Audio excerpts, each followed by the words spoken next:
ఈ కార్యక్రమాన్ని సహసమర్పిస్తున్నవారు చైతన్య భారతి సాహితీ సాంస్కృతిక సంస్థ, మధిర, ఖమ్మం జిల్లా. సిద్ధులు ప్రసిద్ధులు త్యాగధనులు జ్ఞానఘనులు వాత్సల్యపు వణులు వారే మహనీయులు మన మహనీయులు. మత్సరమే రాని వాళ్ళు మరణం వేలేని వాళ్ళు మమతలకు వెలలు వారే మహనీయులు మన మహనీయులు. సాటి మనిషి సౌఖ్యంకై సర్వస్వం బలి చేసిన సత్వశక్తియుతులు వారే మహనీయులు మన మహనీయులు మన మహనీయులు. శ్రీ గణేశాయ నమః, దినేశాయ నమః, వన్హయే నమః. ఓం నమః శివాయ. శ్రీమాత్రే నమః. శ్రీకృష్ణ పరబ్రహ్మణే నమః. గురుపుంగవ పుంగవకేతనతే సమతామయతాన్నహి కోపి సుధేః. శరణాగతవత్సల తత్వనిధే భవ శంకర దేశిక మే శరణం. గురుపుంగవ, పుంగవకేతనుడైన పరమశివుని అంశయైనవాడా, నీ సమానమైన వారు, నీకు సరి అయిన వారు ఎవరూ లేరు. నన్ను కరుణించి నీ మార్గంలో నన్ను పయనింపజేయి తండ్రి. శృతిస్మృతిపురాణానాం ఆలయం కరుణాలయం నమామి భగవత్పాదశంకరం లోకశంకరం. భారతీయుల పురాకృత సుకృత కారణంగా పరమేశ్వర తత్వం సంకట పరిస్థితిలో భారతావని ఉన్నప్పుడల్లా ప్రతి 300-400 సంవత్సరములకు ఒకసారి అయినా తన తత్వాన్ని అవతార రూపంలో, గురువుల రూపంలో ఈ భూమి మీద అవతరింపచేసి అజ్ఞానంలో, అహంకారంలో, తమస్సులో పడి భ్రమిస్తున్న భారతీయులకు జ్ఞాన ఉపదేశం కలిగించి, జ్ఞాన నేత్రాన్ని తెరిపించి వారి ద్వారా సమస్త ప్రపంచానికి జ్ఞాన ప్రకాశాన్ని అందిస్తూనే ఉన్నది. భారతీయులకు తమదంటూ ఒక బలం ఉన్నది. ప్రపంచంలో ప్రతి వ్యవస్థకు, ప్రతి సంస్థకు, ప్రతి వ్యక్తికి తనదైన ఒక బలం ఉంటుంది. ఇంగ్లీషు వారికి రాచరికపు మర్యాదలు వారి బలం. యూరోపియన్లకు, యూరప్ దేశాల వారికి సామాజిక బలం వారి బలం. భారతీయులకు ఆధ్యాత్మిక బలమే బలం. కనుక ఏనాడైతే ఆధ్యాత్మిక బలం భారతీయులలో సన్నగిల్లుతుందో ఆనాడు వారు పరాయి వారికి లోనవుతారు. కనుకనే సమయానుకూలంగా పరమాత్మతత్వం తన స్వరూపాన్ని తెలియజేయటం కోసము తన సేవకులను తానే తయారు చేసుకొని ఈ భూమి మీదకు పంపించి వారి ద్వారా సేవ చేయించుకొని ఆనందించే కార్యక్రమంలో భాగంగా పరతత్వం శంకరాచార్య రూపంలో ఆవిర్భవించింది.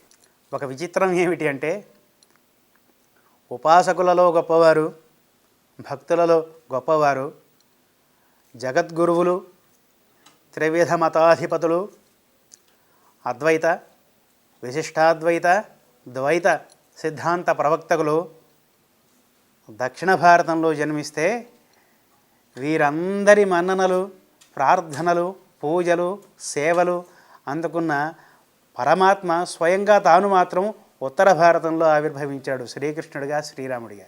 క్రింద నుండి పైకి వెళ్ళాలి. ఆచార్యులతో ప్రారంభమై వారి జ్ఞానప్రకాశపు వెలుగులో పైదాకా పరమాత్మ దాకా చేరుకోవాలి. కనుక బహుశా దక్షిణాపధాన క్రింద దేశంలో క్రింద భాగంలో మహానుభావులైన ఆధ్యాత్మిక తత్వవేత్తలు, జగద్గురువులు జన్మిస్తే వీరి అంతర్యామి అయిన, మనందరి అంతర్యామి అయిన పరమాత్ముడు ఉత్తరాపధాన జన్మించాడు. కేరళలో పూర్ణానదీ తీరంలోని కాలడి గ్రామంలో ఆర్యాంబ, శివగురు అనే 2 దంపతులు ఉన్నారు. ఆర్య అంటే అమ్మవారు పార్వతీదేవి, శివగురువు అంటే సాక్షాత్తు శివుడే. ఈ ఆర్యాంబ శివగురువులకు సంతానం లేక వారు బాధపడుతూ ఉంటే సమీపంలో ఉన్న వృషాచలానికి వెళ్ళి వృషాచలేశ్వరుని సేవించి అక్కడ నిద్ర చేస్తే ఆ నిద్రలో వృషాచలేశ్వరుడు స్వామివారు ఆర్యాంబకు శివగురువుకు ఇద్దరికీ వారి స్వప్నంలో సాక్షాత్కరించాడు. మీకు అనేకులు దీర్ఘాయుష్షు గలవారు అప్రయోజకులైన సంతానం కావాలా? ఒకే ఒకడు అల్పాయుర్దాయం కలిగినవాడు సకల జగత్తుకు గురువు కాగలిగినవాడు కావాలా అని ప్రశ్నించాడు కలలో. మేము ఏది కోరుకున్నా ఫలితాన్ని ఇచ్చేది మాత్రం నీవే కనుక నీ స్వేచ్ఛ ప్రకారంగా మాకు ఏది ప్రాప్తమో దాన్ని నీవే ప్రసాదించు స్వామి అని భార్యాభర్తలు విడివిడిగా తమ స్వప్నాలలో కోరుకున్నారు. మీకు అల్పాయుష్షు కలిగినప్పటికీ సకల ప్రపంచాన్ని శాసించగలిగినవాడు భక్తి మార్గంలో, సకల ప్రపంచాన్ని నడిపించగలిగినవాడు ఆధ్యాత్మిక మార్గంలో, సకల ప్రపంచాన్ని నిలబెట్టగలిగినవాడు ధర్మ మార్గంలో కుమారుడు జన్మిస్తాడు అని స్వామి అంతర్ధానం చెందాడు. మేలుకున్న భార్యాభర్తలు ఆర్యాంబ శివగురువు స్వామికి ధన్యవాదాలు తెలిపి తమ గ్రామానికి వచ్చేశారు. కాలక్రమంలో అనతి కాలంలోనే గర్భాన్ని ధరించిన ఆర్యాంబ మహానుభావుడైన బాలకుడికి జన్మనిచ్చింది. శంకరుడు అని నామకరణం చేశారు. శంకరుడు పుట్టిన కొన్ని నాళ్లకు శివగురువు కాలధర్మం చెందాడు. అయినా ఆర్యాంబ తన సనాతనమైన సంప్రదాయపు జాడలను వదిలిపెట్టక పిల్లవాడిని విద్యాభ్యాసం నిమిత్తం గురుకులంలో చేర్పించింది. పూర్ణా నదీ తీరంలో గురుకులంలో విద్యాభ్యాసం చేస్తూ వైదిక సంప్రదాయం ప్రకారము హైందవ సాంప్రదాయం ప్రకారము గురు శుశ్రూష చేస్తూ గురువుగారి నిమిత్తము తమ నిమిత్తం కూడా యాచన చేస్తూ ఆ వచ్చిన దాంట్లో సగభాగం గురువుగారికి అప్పగించాలి, మిగిలిన సగభాగాన్ని శిష్యులు ఆహారంగా గ్రహించాలి.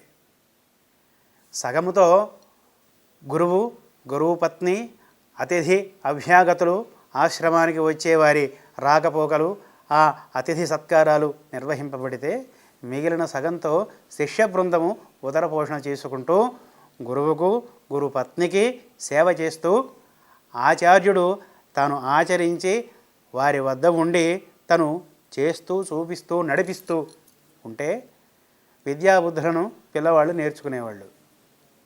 ఆ క్రమంలోనే శంకరుడు తన విద్యాభ్యాసం కొనసాగిస్తూ భిక్షాటన చేస్తూ ఒక ఇంటి ముందు నిలబడి భవతి భిక్షాం దేహి అని పిలిచాడు.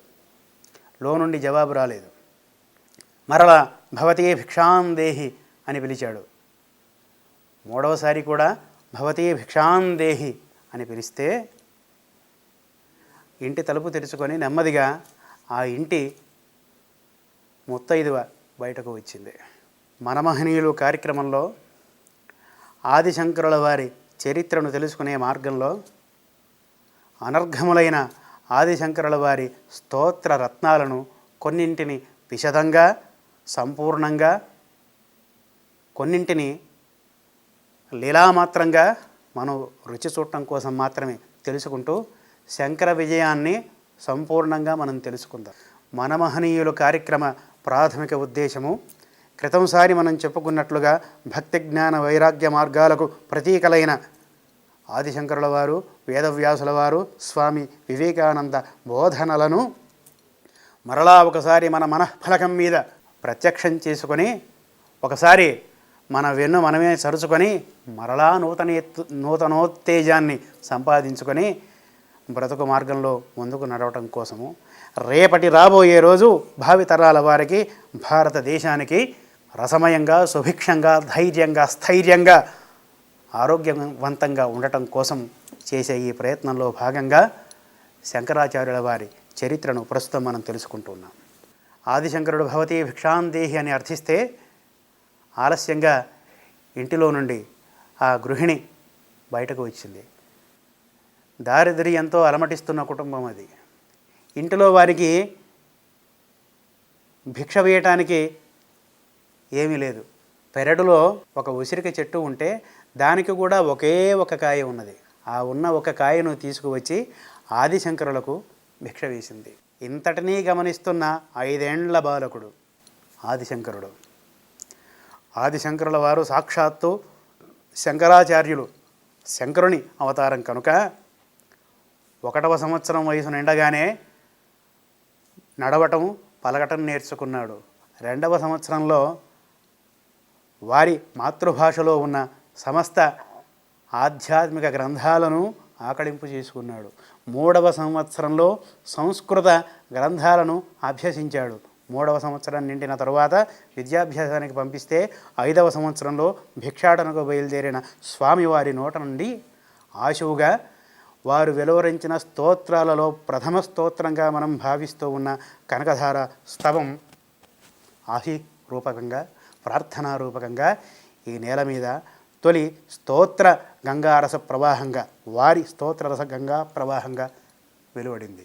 అంగం హరే పులకభూషణమాశ్రయంతి భృంగాంగనేవ ముకులాభరణం తమాలం అంగీకృతాఖిల విభూతిరపాంగలీలా మాంగళ్యదాస్తు మమ మంగళదేవతాయా.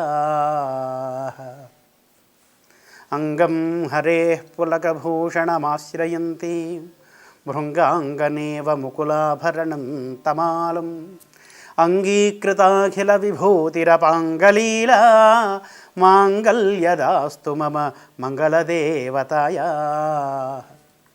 శ్రీహరి అంగం మీద, శ్రీహరి శరీరం మీద పులకలుగా, ఆ పులకలే విభూషణములుగా చేసుకొని ఆశ్రయించుకుని ఉన్న మహానుభావురాలు. పద్మాన్ని భృంగము ఎలా ఆశ్రయించుకొని ఉంటుందో, తమాల వృక్షము లత వృక్షానికి ఎలా అల్లుకొని ఉంటుందో, అలా స్వామివారిని ఆశ్రయించుకొని ఉన్న మహానుభావురాలు నిత్యానపాయిని అయిన ఆ శ్రీ మహాలక్ష్మిని ప్రార్థిస్తూ ఉన్నారు. శ్రీ మహావిష్ణువుగా ఉన్నప్పుడు లక్ష్మీదేవి రూపంలో, శ్రీరామునిగా సీతాదేవి రూపంలో, శ్రీకృష్ణునిగా రుక్మిణి సత్యభామాదుల రూపంలో ఎల్లప్పుడూ స్వామివారిని అంటిపెట్టుకుని ఉండే ఆ జగజ్జనని ఇచ్చట వైష్ణవ శక్తిని స్వామివారు ఉపాసిస్తున్నారు కనుక వైష్ణవ ధర్మంలో, వైష్ణవ సేవా మార్గంలో అయ్యవారికి అంటే జగజ్జనకునకు, పరమాత్మకు, భక్తులకు మధ్య సంధానకారిణిగా, పురుషకారంగా, పరమపురుషుణ్ణి భక్తులకు అనుకూలంగా మార్చే రూపంలో పురుషకారిణిగా అమ్మవారు ఉంటుంది కనుక అమ్మవారిని ఆశ్రయిస్తే, అమ్మను పట్టుకుంటే అమ్మ ద్వారా అయ్యను పట్టుకోవడం తేలిక. కనుక ఇంటి వద్ద అల్లరి చేసే పిల్లవాళ్ళైనా అమ్మతోటే నాన్నగారికి రికమెండేషన్లు చేయించుకునేది. అమ్మ ప్రసన్నురాలవుతే అమ్మకి ఎట్లాగూ నాన్న వసుడే కనుక అమ్మ గీచిన గీత దాటడు కనుక అమ్మ చెప్పినట్లు అయ్య వింటాడు కనుక కుర్రవాని కోరిక తీరుతుంది. కనుక ఓం ప్రథమంగా ఆయన వారు అందించిన వాంగ్మయంలో మొట్టమొదటి స్తోత్రమే లక్ష్మీ ప్రసన్నంగా ప్రపంచాన్ని అనుగ్రహించాలనే ఉద్దేశంతో, లక్ష్మీ ప్రసన్నంగా ఆ ఇంటిని ఆశీర్వదించాలనే ఉద్దేశంతో, ఆ ఇల్లాలిని కనుకరించాలనే ఉద్దేశంతో మహాలక్ష్మిని ప్రార్థిస్తూ ఉన్నారు. ముగ్ధా ముహుర్విదధతి వదనే మురారే ప్రేమత్రపా ప్రణిహితాని గతాగతాని మాలాదృశోర్మధుకరీవ మహోత్పలేయా సామే శ్రియం దిశతు సాగర సంభవాయ. భక్తి, జ్ఞానము, వైరాగ్యము, శబ్దముల సంయోజనంలో సంగీత మాధుర్యము, చమత్కృతి, భావుకత్వము, రసపోషణ, ధార ఇన్నింటినీ కలిగి ఉన్న మహా కవిత్వ సంపద ఆదిశంకరాచార్యుల వారి వాంగ్మయం. మనమహనీయులు కార్యక్రమంలో ప్రారంభంలో ఎక్కడో చెప్పుకున్నాం. ఆదిశంకరుల వారు సంస్కృతంలో, పోతన మహానుభావుడు తెలుగులో తమ పాండితి వ్యుత్పత్తులను పరమాత్మకు అభిముఖంగా ప్రసారం చేశారు కనుక లౌకిక వాంగ్మయం వైపు వారు దృష్టి పెట్టలేదు కనుక సంస్కృతంలో మిగిలిన కవులు, తెలుగులో మిగిలిన కవులు అదృష్టవంతులైపోయారు అని. ఆదిశంకరుల వారు కానీ సంస్కృతంలో, పోతన మహానుభావుడు తెలుగులో కానీ లౌకిక వాంగ్మయం వైపు వారు దృష్టి సారించినట్లయితే లౌకిక ప్రపంచంలోని వేరే మహానుభావులైన కవులందరూ వెనకడుగే వేసేవారు, అందులో సందేహం లేదు. ఆదిశంకరుల వారి వాంగ్మయాన్ని సాధ్యమైనంత వరకు విస్తృతంగా చర్చించుకునే భాగంలో ఇంతటినీ మనం ఆకళింపు చేసుకోవడానికి మన ప్రాప్తం ఉన్న మేర ప్రయత్నిద్దాం. ఇక్కడ కనకధారా స్తోత్రంలో ఎంత ప్రతిభా వ్యుత్పత్తి పాండితీ చమత్కృతి ఉన్నాయో మనం గమనించాలి. ముగ్ధా ముహుర్విదధతి వదనే మురారే ప్రేమత్రప ప్రణిహితాని గతాగతాని. అమ్మవారు ముగ్ధ స్నిగ్ధ అయ్యవారిని ప్రేమతో తదేకంగా చూస్తూ ఉంటే అయ్యవారి దివ్యసుందరమైన విగ్రహం మీదకి తన చూపులను ప్రసరించి మరలా వెనక్కు లాక్కుంటూ ఉంటే ఆయన చుట్టూ ఈవిడగారి చూపులు పరిభ్రమిస్తూ ఉంటే ఆ చూపులు ఒక మాలికలాగా ఉన్నాయి. మాలాదృశోర్ మధుకరీవ మహోత్పలేయ సామే శ్రియం దిశతు సాగర సంభవాయ. మాలలాగా తన చూపులను స్వామివారి చుట్టూ ప్రసరింపజేసి తనకు వశీకృతం చేసుకుంటూ ఉంటే మధుపము మధువును గ్రోలినట్లుగా స్వామివారి సౌందర్య రసాన్ని తన 9 వంటి కన్నులతో ఈవిడగారు ఆస్వాదిస్తూ ఉంటే స్వామివారు కూడా పరవశులై ఇట్టే లొంగిపోతారన్నమాట. కనుక అలా సకల జగత్తును పుట్టించే పరిపాలించే లయింపజేసే మహానుభావుడి ఇల్లాలవైన మహాలక్ష్మి అమ్మ నన్ను అనుగ్రహించి ఈ ఇల్లాలిని అనుగ్రహించు. విశ్వామరేంద్రపద విభ్రమదానదక్షం ఆనందహేతురధికం మురవిద్విషోపి ఈషన్నిషీదతు మమ క్షణమీక్షణార్థం ఇందీవరోదర సహోదరమిందిరాయ. విశ్వామరేంద్రపద విభ్రమదానదక్షం ఆనందహేతురధికం మురవిద్విషోపి. విశ్వంలోని సమస్త దేవతలకు ఇంద్రుడు ఇత్యాదులందరికీ కూడా పదవులను ఐశ్వర్యాన్ని వైభవాన్ని యశస్సును అందించగలిగిన ఇవ్వగలిగిన ప్రదానం చేయగలిగిన దానం చేయగలిగిన మహానుభావురాల. ఆనందహేతురధికం మురవిద్విషోపి. మురాసురుణ్ణి సంహరించిన వాడికి కూడా ఆనందాన్ని కలిగించేదానా. ఈషన్నిషీదతుమయి క్షణమీక్షణార్థం. ఈషన్నిషీదతుమయి ఈషత్ కొద్దిగా నన్ను నీ కడగంటి చూపులను కొద్దిగా నాపై ప్రసారించు తల్లి.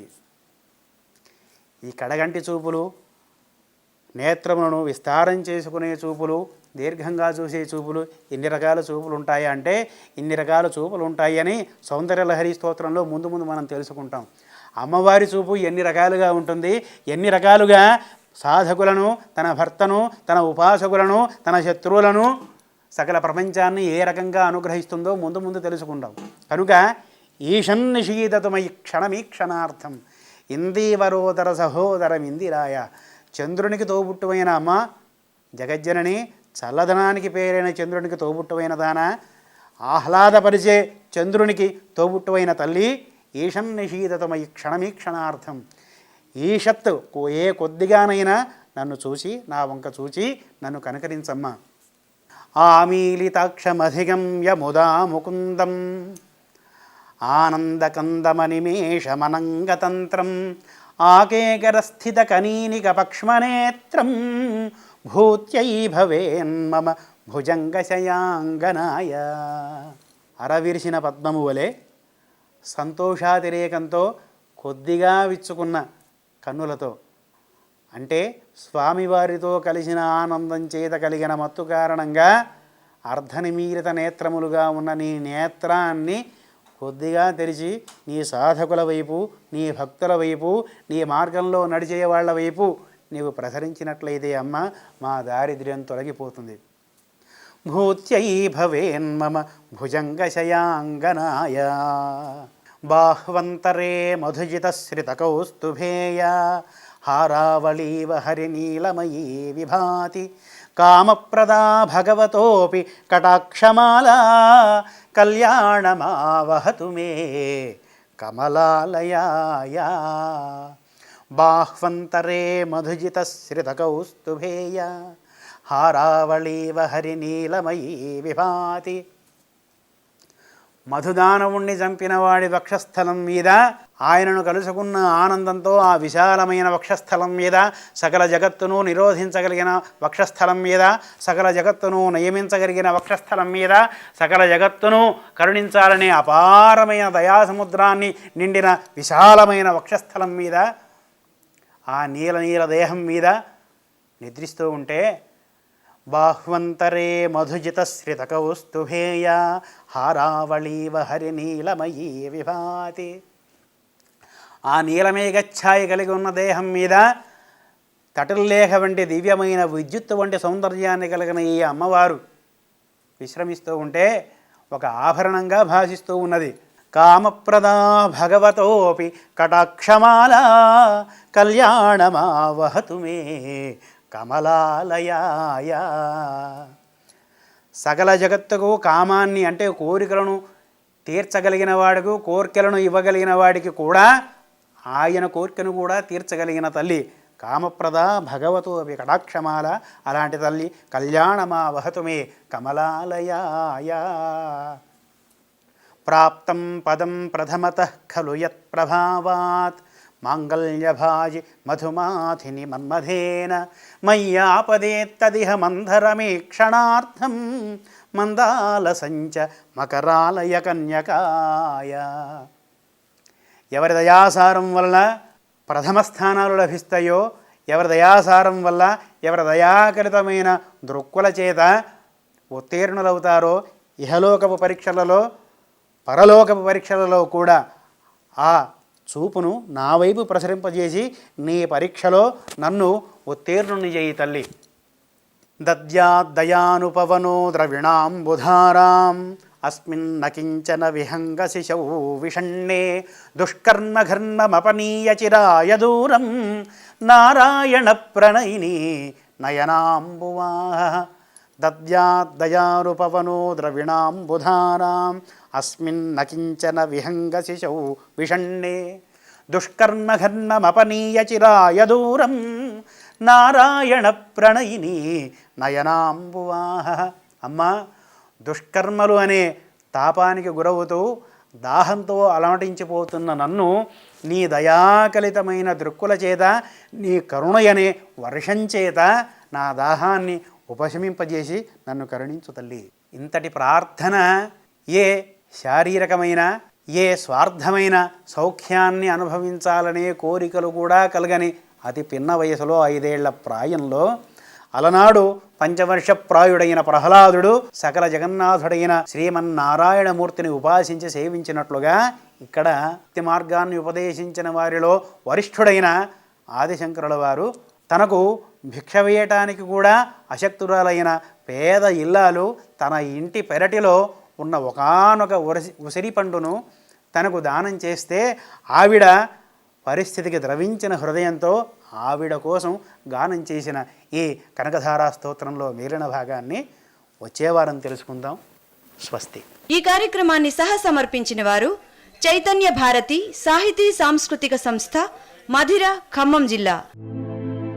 మనసులున్న వాళ్ళకు